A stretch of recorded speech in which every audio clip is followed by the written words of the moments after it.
16 December এটি শুধু একটি তারিখ নয়, এই দিনটি বাংলাদেশের জন্মদিন। কিন্তু এই বিজয় দিবসেই এক ভয়ঙ্কর প্রশ্ন উঠে এসেছে, যে প্রশ্ন সাধারণের কাতার ছাড়িয়ে বিজয় দিবসের শুভেচ্ছা জানালেও তাতে বাংলাদেশের নাম ব্যবহার করেননি ভারতের প্রধানমন্ত্রী নরেন্দ্র মোদী। উল্টো মুক্তিযুদ্ধকে ভারতের ঐতিহাসিক বিজয় দাবি করেছেন তিনি। বাংলাদেশের গণমাধ্যমেও আলোচিত হয়েছে।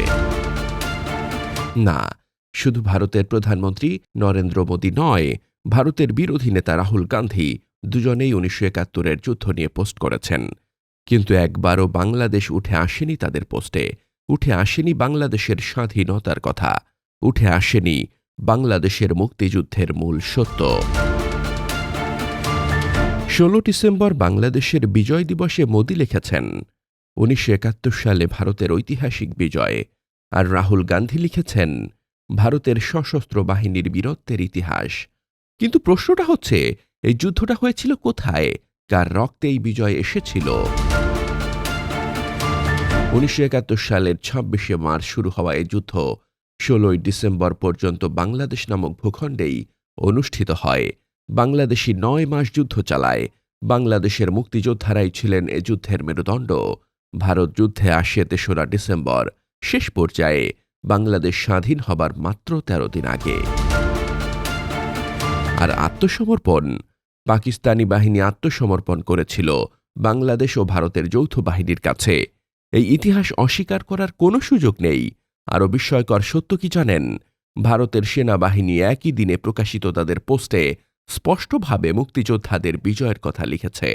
ভারতীয় সেনাবাহিনীর পোস্ট অনুযায়ী এই যুদ্ধ দক্ষিণ এশিয়ার মানচিত্র বদলে দিয়ে নতুন রাষ্ট্র বাংলাদেশের জন্ম দেয়। কিন্তু ভারতের রাজনৈতিক নেতৃত্ব, তারা যেন ইচ্ছে করেই তাদের পোস্টে বাংলাদেশকে অদৃশ্য করে দিল, বাংলাদেশের স্বাধীনতাকে অস্বীকার করল। এটা কি ভুল, নাকি ইচ্ছাকৃত ইতিহাস মুছে ফেলা? এ কারণেই ক্ষেপে উঠেছে বাংলাদেশ, চুপ থাকেনি ছাত্র জনতা। ঢাকা বিশ্ববিদ্যালয় ভারতের প্রধানমন্ত্রী মোদীর কুশপুত্তলিকা দাহ করে প্রতিবাদ জানিয়েছে বাংলাদেশ। এটা সুস্পষ্ট বাংলাদেশের স্বাধীনতার উপর আঘাত। বাংলাদেশকে অস্বীকার করা, যে আধিপত্যবাদী রাষ্ট্র একটা স্বাধীন সার্বভৌম রাষ্ট্রকে অস্বীকার করে, সেই রাষ্ট্রের সাথে এক মুহূর্তের জন্য কোন ধরনের কূটনৈতিক সম্পর্ক বজায় রাখার কোনো প্রশ্ন আসে না। বাংলাদেশের বিজয় দিবসকে কলঙ্কিত করার প্রতিবাদে মোদীর ছবিতে জুতো নিক্ষেপ করে প্রতিবাদও জানানো হয়েছে। এই প্রতিবাদ কোনো দেশের বিরুদ্ধে নয়, এই প্রতিবাদ বাংলাদেশের জন্মের ইতিহাস বিকৃতির বিরুদ্ধে। কারণ 16 ডিসেম্বর ভারতের একক কোনো বিজয় নয়, এই দিনটি প্রথমত, প্রধানত ও চিরকাল বাংলাদেশের।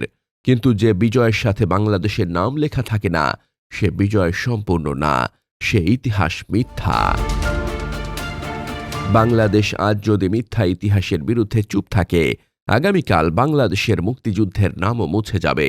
তাই প্রশ্ন তুলুন, ইতিহাস মনে করিয়ে দিন, কারণ বাংলাদেশের বিজয় কাউকে ধার দেওয়া হয়নি বা কারো কাছে বন্ধক রাখা হয়নি। এই ভিডিওটি শেয়ার করুন, মন্তব্য জানান, কারণ বাংলাদেশের স্বাধীনতার ইতিহাস রক্ষা করা আধিপত্যবাদী ভারতের বিরুদ্ধে প্রতিবাদের আরেক নাম।